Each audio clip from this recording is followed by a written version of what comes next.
You just paid $2 for a bottle of water, 20 ounces of H2O in a plastic container. The water in that bottle, it cost the company 1/100th of a cent. Not 1 cent, 1/100th of a cent. The bottle itself cost about 2 cents. The label, the cap, everything, total cost to produce, about 8 cents. You paid $2.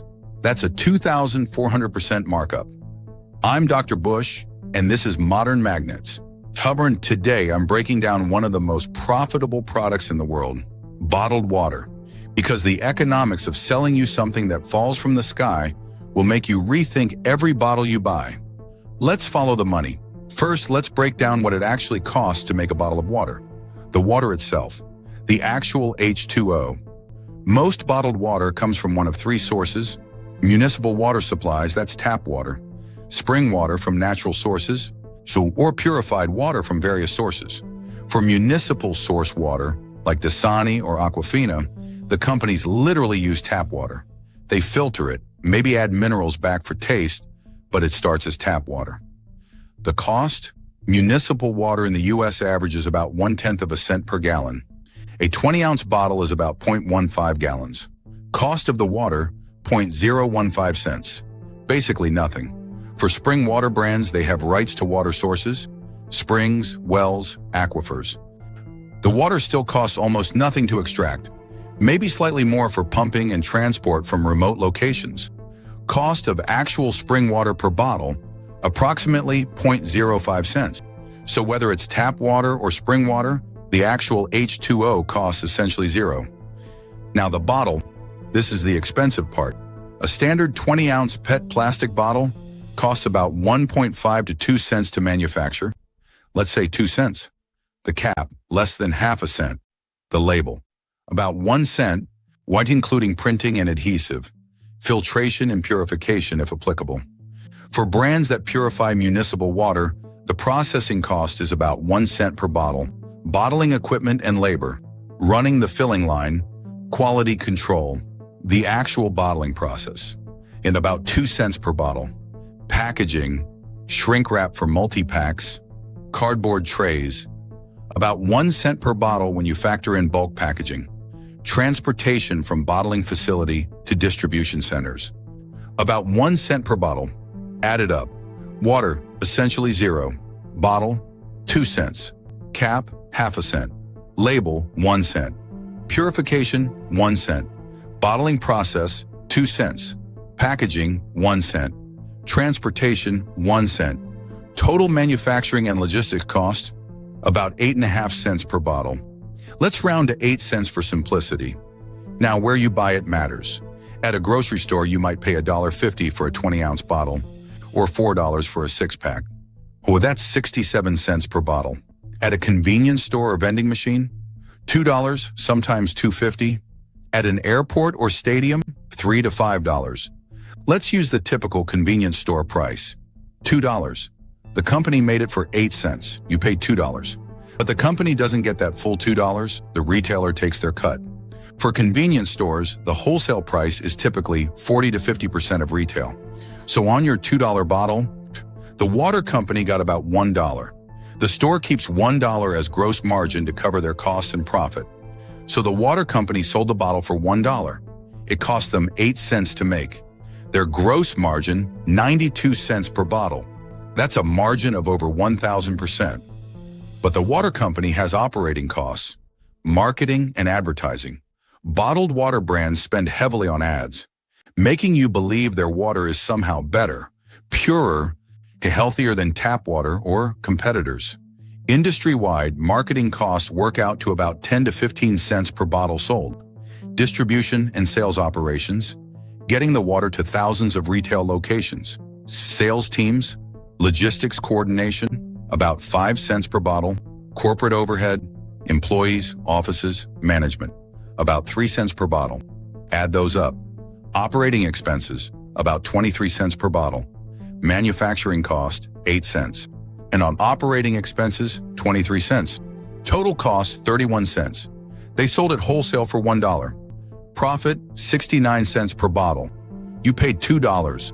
The retailer kept $1. The water company kept 69 cents as profit. The actual costs were 31 cents. Now here's what makes this remarkable. It's water. It falls from the sky. It comes out of your tap at home for essentially free. A gallon of tap water costs you about 1/10 of a cent. West, that's 8 20-ounce bottles worth. You could fill 8 bottles from your tap for 0.1 cents, or you could buy 8 bottles at the store for $16. Same water, 16,000 times more expensive. How did we get here? Bottled water as a mass market product barely existed 40 years ago. In the 1980s, bottled water was a tiny niche. Then companies figured something out. People will pay for convenience. And if you can make them believe bottled water is better than tap water, they'll pay even more. So they marketed hard, pristine mountain springs, purity, glaciers, images of nature, health and wellness. Never mind that blind taste tests consistently show people can't tell the difference between tap water and bottled water. Never mind that tap water in the US is highly regulated and safe. The marketing worked. Bottled water sales exploded. Today, Americans buy about 15 billion gallons of bottled water per year. That's about 50 billion bottles. At an average retail price of $1.50 per bottle, that's $75 billion in annual sales. For a product that costs 8 cents to make, the bottled water industry generates approximately $30 to $35 billion in gross profit annually in the US alone. Think about that. $35 billion in profit from water. Now, unbottled water companies will say they provide value, convenience, portability, consistent taste, assurance of purity. Fair enough. There are times when bottled water makes sense. Emergencies, areas with unsafe tap water, travel. But the vast majority of bottled water is consumed in places where clean tap water is readily available. You're at the gym. There's a water fountain. You buy a bottle instead. You're at home. Your tap works fine. You grab a bottle from the fridge. Why? Mostly habit. Ear marketing. Perception. Here's the environmental side. Each bottle requires petroleum to make the plastic, energy to manufacture, fill, and transport. Most bottles end up in landfills or oceans, not recycling. An estimated 60 million plastic bottles end up in US landfills every day. About 70% of water bottles are not recycled. The industry has started using recycled plastic and lightweighting bottles to reduce impact. But the fundamental issue remains.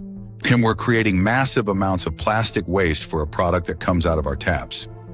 Let's talk about premium water. Brands like Fiji, Evian, Voss. These can cost $4 to $6 per bottle at retail. The water in a bottle of Fiji still costs essentially nothing to extract, maybe a bit more for shipping from Fiji to the US. The manufacturing cost is still about 10 to 15 cents per bottle. You're paying $6. What are you paying for? The brand, the status. In the story about artesian aquifers and tropical islands, it's the same H2O molecule, same chemical formula.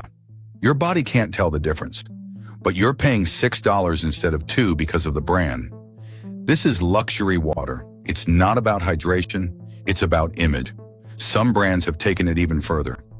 Bling H2O sells bottles covered in Swarovski crystals for $40 to $60. The water inside is still just water. You're paying for the bottle, the design, the exclusivity, not the water. The water is always essentially free. Now, what should you do with this information? If you want to save money and reduce waste, get a reusable bottle. Fill it from your tap. Most municipal water in developed countries is perfectly safe.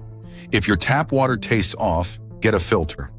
A good water filter costs about $30 and filters hundreds of gallons. That's thousands of bottles worth. But I'm not here to tell you what to do. I'm here to show you the economics. When you buy bottled water, you're paying $2 for 8 cents worth of product. You're paying for convenience, for the bottle, for the brand, for the marketing that convinced you this water is different from what comes out of your tap. That's your choice. Just know what you're paying for. This is Modern Magnets. I follow the money so you understand how the world really works. Tomorrow, I'm revealing why Amazon sells Kindles at a loss. It's not about the device, and it's about what you do after you buy it. If you want to see where your money really goes, subscribe. New investigation every day. Drop a comment. What products should I break down next? Coffee pods, razor blades, printer ink? I'm Dr. Bush. Thanks for following the money with me. See you tomorrow.